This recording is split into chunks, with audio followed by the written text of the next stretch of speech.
বাতাসে ধানের শব্দ শুনিয়াছি, ঝরিতেছে ধীরে ধীরে অপরাহ্নে ভোরে। সোনালি রোদের রং দেখিয়াছি, দেহের প্রথম কোনো প্রেমের মতন রূপ তার। এলো চুল ছড়ায় রেখেছ ঢেকে গূঢ় রূপ, আনারস বন ঘাস আমি দেখিয়াছি। দেখেছি সজনে ফুল চুপে চুপে পড়িতেছে ঝরে মৃদু ঘাসে, শান্তি পায়। দেখেছি হলুদ পাখি বহুক্ষণ থাকে চুপ করে, নির্জন আমের ডালে দুলে যায় বাতাসের সাথে বহুক্ষণ। শুধু কথা, গান নয়, নীরবতা রচিতেছে আমাদের সবার জীবন। বুঝিয়াছি সুপুরের শাড়িগুলো দিন রাত হাওয়ায় যে উঠিতেছে নড়ে। বাতাসে ধানের শব্দ শুনিয়াছি। জীবনানন্দ দাশ। এই নীরবতা, এই বাতাসের ধানের শব্দ, এই উপমা, এই সব কিছু কেবল যেন উত্তরাধুনিক কবি জীবনানন্দ দাশই লিখতে পেরেছিলেন। আর তা যতবার পাঠ করি ততবার মনে হয় যেন আজকের জন্য এই শব্দগুলোই ভীষণ সত্য, একান্ত নিবিড়। শুভ সকাল, আমন্ত্রণ সকাল 24-এ। আজ মঙ্গলবার 6 জ্যৈষ্ঠ 1432 বঙ্গাব্দ, 20 মে 2025 খ্রিস্টাব্দ। অনুষ্ঠান সঞ্চালনা করছি তাসনুফা মোহনা। জ্যৈষ্ঠের শুরু থেকে ইরি বড় ধান কাটার ধুম পড়েছে জয়পুরহাটে। সোনালী প্রান্তরে ধান কাটা আর মাড়াইয়ে ব্যস্ত কৃষক। এই সকালে ধান কৃষকদের ব্যস্ততা দেখাতে চলুন আপনাদেরকে নিয়ে যাচ্ছে জয়পুরহাট থেকে। আমাদের সাথে সরাসরি যুক্ত হচ্ছেন সহকর্মী হারুনুর রশিদ। হারুন, শুভ সকাল আপনাকে। জয়পুরহাটে শুরু হয়ে গেল এই মরশুমের ধান কাটা। প্রান্তিক কৃষক যারা রয়েছেন তারা ধান কাটা সম্পর্কে কি বলছেন, তাদের প্রত্যাশা কতখানি? তাসনুভা, শুভ সকাল। জয়পুরহাট জেলায় এবছর প্রায় 59,000 হেক্টর জমিতে এই বোরো ধানের চাষ হয়েছে। এবারে কিন্তু আবহাওয়া প্রতিকূলে থাকায় কিন্তু ফলনও ভালো হয়েছে। প্রতি বিঘা জমিতে কৃষকরা যেটা ধান কাটা শুরু করেছেন সকাল থেকে এটা সন্ধ্যা পর্যন্ত তারা মাঠে কাজ করছেন। কাজ শেষে কিন্তু তারা যেটি ধান বাজারে নিয়ে গিয়ে বিক্রি করছেন তাতে দাম পাচ্ছেন 1200 থেকে 1250 টাকা কাঁচা ধান যেটি। আর শুকনা ধানের দাম যদি শুকিয়ে দেওয়া যায় তার দামটা একটু বেশি পড়ে। তো কৃষকরা কিন্তু ভোর থেকেই তারা মাঠে এসে তাদের যে ধান কাটার যে ধুম তারা সেটা কাজ তারা করছেন। এই ধান কাটার পর তারা এটি আবার নির্ধারিত একটি শুকনো স্থানে তারা উঠাবেন, সেখান থেকে নিয়ে গিয়ে আরেকটি স্থানে তারা এটিকে মাড়াই কাজ শুরু করবে। মাড়াই শেষে সেটি আবার পরিচর্যা করে বস্তাবন্দি করে শুকায়ে সেটি আবার বাজারে বিক্রি করবেন, কেউ খাবার জন্য রাখবেন। তো এক পর্যায়ে কিন্তু জয়পুরহাটের যে ধান কাটার যেটা আমেজ সেটি কিন্তু শুরু হয়ে গেছে। কয়েকদিন ধরে রাতের বেলা এবং ভোরের দিকে বৃষ্টি হচ্ছে, আজকেও কিন্তু ঝিরিঝিরি বৃষ্টি বইছে। এর মাঝেও কিন্তু কৃষকরা তাদের যে প্রাণের ফসল সোনালী যে ধান, সে ধান ঘরে তোলার জন্য তারা কিন্তু ব্যস্ততায় তারা মাঠে নেমেছেন। তো আবহাওয়া যদিও খারাপ, কিন্তু তারপরে কৃষকরা যে বলছেন তাদের যেটা ধান, এই ধান কিন্তু একটা তাদের দীর্ঘদিনের আশার একটা ফসল। এই ফসল দিয়েই এই সংসার চলবে পরবর্তী যে দিনগুলো আসবে। তো এখন এই বৃষ্টি উপেক্ষা করেই কিন্তু বা রোদ হোক যেটাই হোক, কিন্তু তারপরে কিন্তু এই ধানটি তাদের কিন্তু ঘরে তুলতেই হবে। তা না হলে কিন্তু আগামীর যে মানে ফসল ফলাবেন, যে ধান বিক্রি করে যে টাকা আসবেন, সেই টাকা কিন্তু তারা আবার সেটি সংগ্রহ করতে পারবেন না। তো সব মিলিয়ে কিন্তু ধান কাটার যেটি একটা আমেজ, যে জ্যৈষ্ঠ মাসের যে শুরু হয়েছে, কৃষকদের মনে একটি প্রাণবন্ত সৃষ্টি আছে, কিন্তু ধানের দামও মোটামুটি ভালো আছে। তো এই ছিল জয়পুরহাট থেকে ধান কাটার সর্বশেষ খবর। তাসনুভা। হারুন, অসংখ্য ধন্যবাদ আমাদের সঙ্গে যুক্ত হবার জন্য। ইরি বড় ধান কাটার যে মৌসুম, কৃষকদের যে ধান কাটা নিয়ে যে ধরনের কথা, সেটি আমরা শুনছিলাম আমাদের সহকর্মীর মুখ থেকে। আর যেমনটা আপনারা জানেন যে গত কয়েকদিন ধরেই কিন্তু রাজধানী ঢাকা, তার আশপাশের এলাকা এবং অন্যান্য জেলা শহরগুলোতেও হালকা থেকে ভারী বৃষ্টিপাত হয়েছে।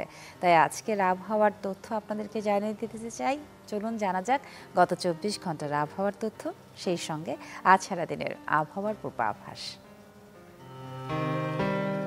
গেল ২৪ ঘন্টায় ঢাকায় সর্বোচ্চ তাপমাত্রা রেকর্ড করা হয়েছে ৩৪.২ ডিগ্রি সেলসিয়াস, সর্বনিম্ন তাপমাত্রা রেকর্ড করা হয়েছে ২৭ ডিগ্রি সেলসিয়াস। রাজশাহীতে সর্বোচ্চ তাপমাত্রা ছিল ৩২.৫ ডিগ্রি সেলসিয়াস, সর্বনিম্ন তাপমাত্রা ২৫ ডিগ্রি সেলসিয়াস। রংপুরে সর্বোচ্চ তাপমাত্রা রেকর্ড করা হয়েছে ২৯ ডিগ্রি সেলসিয়াস, সর্বনিম্ন তাপমাত্রা ২২.২ ডিগ্রি সেলসিয়াস। ময়মনসিংহে সর্বোচ্চ তাপমাত্রা ছিল ২৯.১ ডিগ্রি সেলসিয়াস, সর্বনিম্ন তাপমাত্রা ২২.৮ ডিগ্রি সেলসিয়াস। চায়ের নগরী সিলেটে সর্বোচ্চ তাপমাত্রা ছিল ৩০.১ ডিগ্রি সেলসিয়াস, সর্বনিম্ন তাপমাত্রা ২১.৭ ডিগ্রি সেলসিয়াস। বন্দরনগরী চট্টগ্রামে সর্বোচ্চ তাপমাত্রা ছিল ৩৪ ডিগ্রি সেলসিয়াস, সর্বনিম্ন তাপমাত্রা ২৫.৯ ডিগ্রি সেলসিয়াস। খুলনায় সর্বোচ্চ তাপমাত্রা ছিল ৩৪.৮ ডিগ্রি সেলসিয়াস, সর্বনিম্ন তাপমাত্রা ২৬ ডিগ্রি সেলসিয়াস। বরিশালে সর্বোচ্চ তাপমাত্রা রেকর্ড করা হয়েছে ৩৪.৯ ডিগ্রি সেলসিয়াস, সর্বনিম্ন তাপমাত্রা রেকর্ড করা হয়েছে ২৫.৮ ডিগ্রি সেলসিয়াস। দেশের সর্বনিম্ন তাপমাত্রা দিনাজপুরে রেকর্ড করা হয়েছে ২১.৫ ডিগ্রি সেলসিয়াস এবং দেশের সর্বোচ্চ তাপমাত্রা যশোরে রেকর্ড করা হয়েছে ৩৬.২ ডিগ্রি সেলসিয়াস। আজ রংপুর, ময়মনসিংহ ও সিলেট বিভাগের অনেক জায়গায়, রাজশাহী, ঢাকা ও চট্টগ্রামের বিভাগের কিছু জায়গায়, খুলনা ও বরিশাল বিভাগের দু-এক জায়গায় অস্থায়ীভাবে দমকা হাওয়াসহ বৃষ্টি অথবা বজ্রসহ বৃষ্টি হতে পারে। সেই সাথে রংপুর, ময়মনসিংহ ও সিলেট বিভাগের কোথাও কোথাও মাঝারি ধরনের ভারী থেকে ভারী বর্ষণ হতে পারে। আজ সারা দেশে দিন ও রাতের তাপমাত্রা প্রায় অপরিবর্তিত থাকতে পারে। এই ছিল আজকের আবহাওয়া বার্তা। যারাই বাড়ির বাইরে বেরোবেন বিভিন্ন কাজে, তারা নিশ্চয়ই সাবধানেই বেরোবেন, এমনটাই প্রত্যাশা। এবারে অন্য আয়োজন। প্রকৃতির অপার ঐশ্বর্যশালী জেলা সুনামগঞ্জ। প্রতিটি ঋতুর রূপ এখানে খুব স্পষ্ট। আর কিছুদিন পরেই বর্ষার আগমন, তবে এখনই নিয়মিত বৃষ্টিতে হাওর অঞ্চল তার রূপ বদলাচ্ছে। পর্যটনের পরিস্থিতি জেনে আসি চলুন। সুনামগঞ্জ থেকে যুক্ত করছি সহকর্মী আর জুয়েলকে। জুয়েল, শুভ সকাল আপনাকে। সুনামগঞ্জে বৃষ্টি হচ্ছে দেখতে পাচ্ছি, যদিও বলছিলাম যে বর্ষার আগমন, কিন্তু এখনই মনে হচ্ছে যে না, বর্ষা এসেই গেল বুঝি। এই সময়টাতে হাওরের রূপ বদলায় এবং হাওরের রূপ দেখার জন্য সারা বাংলাদেশ থেকে পর্যটকরা ভিড় করে হাওর অঞ্চলের দিকে। আর এই সময় দেখা যায় যে দল বেঁধে বিভিন্ন ট্যুরিস্ট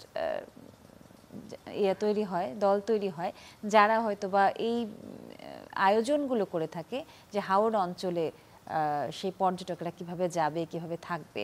তো সেই কেমন পর্যটক আশা করছেন এবারে হাওর অঞ্চলে, এবং এই দলগুলোর অবস্থা কি, সবকিছু মিলিয়ে জানতে চাই আপনার কাছ থেকে। তাসনুবা, সুনামগঞ্জে কিন্তু এই মৌসুমটাতে কিন্তু প্রচুর বৃষ্টি হয় এবং এই বৃষ্টি এবং পাহাড়ের কারণে কিন্তু হাওরের যে বর্ষার যে অপরূপ যে রূপ সেটি ফিরে পায়। কিন্তু একটি সমস্যা হচ্ছে, গেল এই ১ মাস কিন্তু সুনামগঞ্জ অঞ্চলে কোনো বৃষ্টিপাত হয়নি এবং মেঘালয়ে বৃষ্টিপাত কম ছিল, যার কারণে কিন্তু হাওর অঞ্চলে এখন যে পানি আসার কথা সেটি কিন্তু ধীরগতিতে আসছে, যার কারণে কিন্তু পর্যটকরা কিন্তু এই মৌসুমে একদম ভরপুর থাকে। যদিও পানি দেরিতে আসা কিন্তু হাওরে যে টাঙ্গর হাওরে যে আসল সৌন্দর্য এবং বর্ষা হাওরের যে আসল রূপ সেটি এখনো ফুটে ওঠেনি। তারপরেও কিন্তু যেই পানি এবং বৃষ্টি হচ্ছে গেল কয়েকদিন ধরেই, সেই বৃষ্টির কিন্তু যারা পর্যটক ব্যবসায়ী আছেন কিংবা পর্যটন নিয়ে হাওরে যারা কাজ করেন, তাদের কিছুটা আশার মুখ দেখছেন, কারণ হাওরে ইতিমধ্যে পানি আসা শুরু করেছে এবং এই নতুন পানি আসার সাথে সাথে কিন্তু হাওর অঞ্চলের যে আসল যে বর্ষার যে রূপ বৈচিত্র্য সেটি কিন্তু ফুটে ওঠে। এবং এই হাওরকে কেন্দ্র করে ইতিমধ্যেই সুনামগঞ্জের যে টাঙ্গর হাওর কেন্দ্রিক যে হাউস বোট গুলো আছে কিংবা হাওরকে কেন্দ্র করে যেই পর্যটকদের আকৃষ্ট করতে যেই যে নৌকাগুলো আছে সেগুলো ইতিমধ্যে তৈরি হয়েছে। আমরা বিভিন্ন ফেসবুক গ্রুপ কিংবা বিভিন্ন সামাজিক প্ল্যাটফর্মে দেখেছি হাওরকে বর্ষাকে এবং ঈদকে সামনে রেখে কিন্তু হাওরের যে হাওরকে স্বাগত জানানোর যে প্রস্তুতি সেটি কিন্তু ইতিমধ্যে নিয়ে রাখা হয়েছে। এবং যেহেতু সামনে ঈদ এবং ঈদে প্রায় 10 দিন ছুটি, সেই ছুটিকে সামনে রেখে কিন্তু হাওরের যে পর্যটকরা আসলে আকৃষ্ট করার সর্বোচ্চ চেষ্টা চলছে। এবং যেহেতু গত কয়েকদিন ধরে কিন্তু বৃষ্টিপাত হচ্ছে এবং আগামী 1 সপ্তাহ সুনামগঞ্জ হাওর অঞ্চলে বৃষ্টিপাত হওয়ার সম্ভাবনা রয়েছে, সেই বৃষ্টিপাতের কারণে কিন্তু হাওর ইতিমধ্যেই পানি আসতে শুরু করেছে এবং পাহাড় ডোলার কারণে যদি পুরো হাওর ঈদের আগে এই হাওরটা আসলে বর্ষার যে অপরূপ সৌন্দর্য সেটি ফুটে ওঠে। সেই কারণে কিন্তু হাওরের যে পর্যটন যে আসতে শুরু করবে এবং আমরা ইতিমধ্যে দেখেছি সুনামগঞ্জ টাঙ্গুয়ার হাওরের এবং জাদুকাটা নদী সেইগুলোতেও কিন্তু ইতিমধ্যে পানি প্রবেশ করেছে, যার কারণে কিন্তু এই ঈদকে সামনে রেখে এবং ঈদের ছুটিকে সামনে রেখে কিন্তু পর্যটকদের গ্রহণ করতে প্রস্তুতি নিয়েছেন যারা পর্যটক ব্যবসা করেন তারা, এবং সুনামগঞ্জে সেই হাওরের যে অপরূপ সৌন্দর্য সেটি ফুটে উঠবে, এই বর্ষার যে সৌন্দর্য সেটিও ফুটে উঠবে আশা করছেন সুনামগঞ্জবাসী এবং পর্যটক ব্যবসায়ীরা, এবং মুখিও আছেন পর্যটকরা যারা হাওরের সৌন্দর্য দেখতে আসতে চান, তারাও আসলে প্রস্তুতি নিচ্ছেন এই হাওরকে দেখার। জুয়েল, অসংখ্য ধন্যবাদ আপনাকে আমাদের সঙ্গে যুক্ত হবার জন্য। যেমনটা শুনছিলেন এআর জুয়েলের কাছ থেকে, এখনই সময় হাওর অঞ্চলে ঘুরতে বেরিয়ে পড়বার। যারা আছেন, যারা যেতে চান বর্ষার সময়টা উদযাপন করতে, তারা চাইলেই কিন্তু বেরিয়ে পড়তে পারেন। এবারে পত্রিকার খবরের শিরোনামগুলো জানিয়ে দেব। শুরুতে আপনাদের জন্য থাকছে সমকাল। সমকালের প্রধান সংবাদ শিরোনাম: কোনোভাবেই কালো টাকা সাদা করার সুযোগ দেওয়া হবে না। আসছে বাজেট, জনগণ যে কর দেয় তার একটা অংশ সরকারি কোষাগারে জমা হয় না, আদায়কারী কর্মকর্তাদের পকেটে চলে যায়, বললেন ডক্টর সালাউদ্দিন আহমেদ। বাজেট ব্যবস্থায় স্বচ্ছতার অভাব অব্যাহত রয়েছে। সংবাদ সম্মেলনে গভর্নর বললেন, লুটেরাদের জব্দ টাকায় আলাদা তহবিল হচ্ছে। ডক্টর সালাউদ্দিন আহমেদের সাক্ষাৎকারে আমরা শুনছিলাম, সালাউদ্দিন আহমেদের সাক্ষাৎকার পড়ছিলাম, যেখানে সংবাদ শিরোনাম ছিল বাজেট প্রসঙ্গে। নগর ভবনে তালা ঝুলিয়ে উপদেষ্টার কুশপুতুল দাহ, প্রসঙ্গ ইশরাকের শপথ, দাবি আদায় না হওয়া পর্যন্ত আন্দোলনের হুঁশিয়ারি। উপদেষ্টা আসিফ বললেন, গায়ের জোরে নগর ভবন বন্ধ করে আন্দোলন হচ্ছে। ভারতের নিষেধাজ্ঞার প্রভাব শুরু পণ্য রপ্তানিতে, স্থল বাণিজ্য। রপ্তানি হচ্ছে না তৈরি পোশাক, ফল, জুস সহ নির্দিষ্ট পণ্য। বেশি বিপাকে পোশাক রপ্তানিকারকেরা। অভিনেত্রী নুসরাত ফারিয়ার গ্রেফতার নিয়ে প্রশ্ন, ক্ষোভ। এদিকে মুক্তিযুদ্ধ, ধর্ম, নারী বিষয়ে অবস্থান জানালো এনসিপি। নাহিদ ইসলামের পোস্ট, ধর্মীয় উগ্রতাকে সমর্থন করে না, নারীর মর্যাদা অন্যতম মূলনীতি। মুক্তিযুদ্ধ বাংলাদেশের অন্যতম প্রধান ভিত্তি। এ ছিল সমকালের সংবাদ শিরোনাম। এবারে পড়ছি দৈনিক প্রথম আলো। মৌলিক সংস্কারের প্রস্তাবে মত পার্থক্য, ঐকমত্য কমিশন। দলগুলোর সঙ্গে ঐকমত্য কমিশনের প্রথম পর্যায়ের আলোচনা শেষ। 2 মাসে 33টি দলের সঙ্গে আলোচনা। দ্বিতীয় পর্যায়ের আলোচনা শিগগিরই শুরু। জব্দ টাকা পাবে ব্যাংক ও গরিবেরা, সংবাদ সম্মেলনে গভর্নর। জব্দ করা টাকা ও শেয়ার দিয়ে তহবিল গঠনের সিদ্ধান্ত। ক্ষতিগ্রস্ত ব্যাংকগুলো এ তহবিল থেকে টাকা ফেরত পাবে। কক্সবাজার থেকে হেঁটে এভারেস্ট চূড়ায় শাকিল। এভারেস্ট বেস ক্যাম্পে বাংলাদেশি পর্বতারোহী ইকরামুল হাসান শাকিল। ভারতের আমদানি বিধিনিষেধ, বেশি ক্ষতিগ্রস্ত হবেন ছোট ও মাঝারি রপ্তানিকারকেরা। পত্রিকা পরিবর্তন করছি, এবারে পড়ছি দৈনিক কালের কণ্ঠ। অস্থির অনিশ্চয়তার প্রভাব রাজনীতির সমীকরণে। সরকারের অনেকের মধ্যে ক্ষমতা ভোগের পালা দীর্ঘ করার দুরভিসন্ধি আছে বিএনপি। কোনো কোনো উপদেষ্টার উস্কানিমূলক বক্তব্য বিতর্কের সৃষ্টি করেছে জামায়াত। বেক্সিমকো মডেলে ব্যাংক লুটের নাবিল গ্রুপ। চট্টগ্রাম বন্দরের নিউমোরিং কন্টেইনার টার্মিনাল বিদেশিদের হাতে তুলে না দিতে বন্দর ভবনের সামনে গতকাল রাতে মশাল মিছিল জাতীয়তাবাদী শ্রমিক দলের। ডক্টর ইউনূসকে বিতর্কিত করবেন না, এখনই নির্বাচন দিন, অদিতি করিম। এদিকে তারেক রহমান বলছেন, ডিসেম্বরে নির্বাচন চেয়েছি, নির্বাচনের জন্য বহু নেতাকর্মী জীবন দিয়েছেন। ব্যাগেজ রুলে কড়াকড়ি, স্বর্ণ আনা যাবে বছরে একবার। এবারে পড়ছি দৈনিক ইত্তেফাক। দীর্ঘ আন্দোলনের পর এবার সময় দেশ গড়ার, বলছেন তারেক রহমান। লুটপাটের অর্থ ব্যবস্থাপনায় বিশেষ তহবিল গঠনের নির্দেশ প্রধান উপদেষ্টার। ব্যাংক ক্ষতিপূরণ ও জনহিতকর কাজে ব্যবহারের জন্য 2 ধরনের ফান্ড হবে। গভর্নর, শেখ পরিবার সহ 10 শিল্পগোষ্ঠীর 2.25 লাখ কোটি টাকার সম্পদ জব্দ। নাগরিক প্ল্যাটফর্মের সংলাপে বক্তারা, অর্থনৈতিক সংস্কারে কম মনোযোগ সরকারের। হত্যা চেষ্টা মামলায় নুসরাত ফারিয়া কারাগারে, জামিন বিষয়ে আদেশ 22 মে। তত্ত্বাবধায়ক ও দ্বিকক্ষের সংসদে একমত, গণভোট পিআর পদ্ধতি আর প্রধানমন্ত্রীর মেয়াদে বহুমত।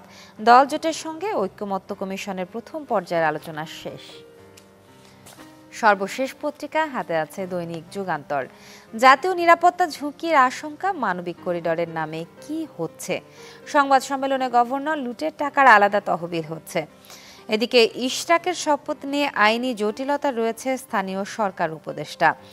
নগর ভবনে ব্লকেট কর্মসূচি, মুখ থুবড়ে পড়েছে সেবা কার্যক্রমে। ইনসার্টের ছবি, যেখানে বলা হচ্ছে ইশরাক হোসেনকে ঢাকা দক্ষিণ সিটি কর্পোরেশনের মেয়র হিসাবে শপথ পড়ানোর দাবিতে সোমবার নগর ভবনের সামনে ব্লকেট কর্মসূচি চলাকালে সঙ্গীত পরিবেশন করছেন শিল্পীরা।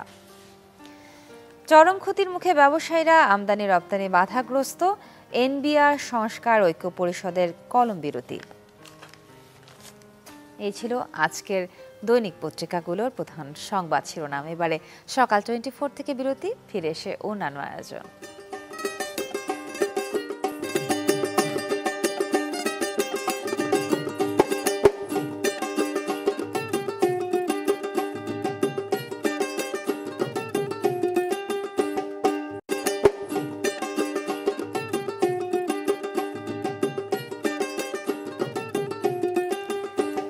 আমন্ত্রণ আরও একবার, দেখছেন সকাল 24, সাথে আছে আমি তাসনুফা মোহনা। এবারে আম বাজারের খবরাখবর। আমের বাজারের খবর জানাবো সাতক্ষীরা থেকে, যোগ করছি আমিনা বিলকিস ময়নাকে। তার কাছ থেকে জানবো আম ভাঙার খবরাখবর এবং কোন আম কত দামে বিক্রি হচ্ছে সাতক্ষীরায়, সেটাই আপনাদের জানাবো। ময়না, আপনাকে শুভ সকাল জানাই।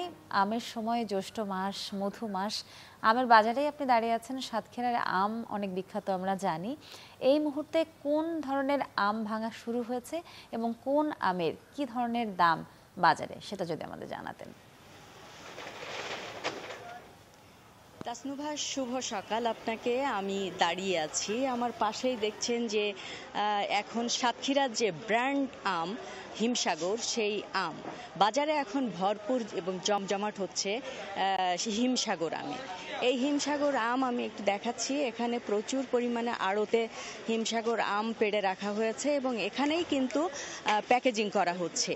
এই নিরাপদ এবং বিষমুক্ত আম, এটি কিন্তু সাতক্ষীরা ছাড়িয়ে, বাংলাদেশ ছাড়িয়ে বহির্বিশ্বে এর জনপ্রিয়তা, মিষ্টতা এবং সুস্বাদের কারণে অনেক বেশি।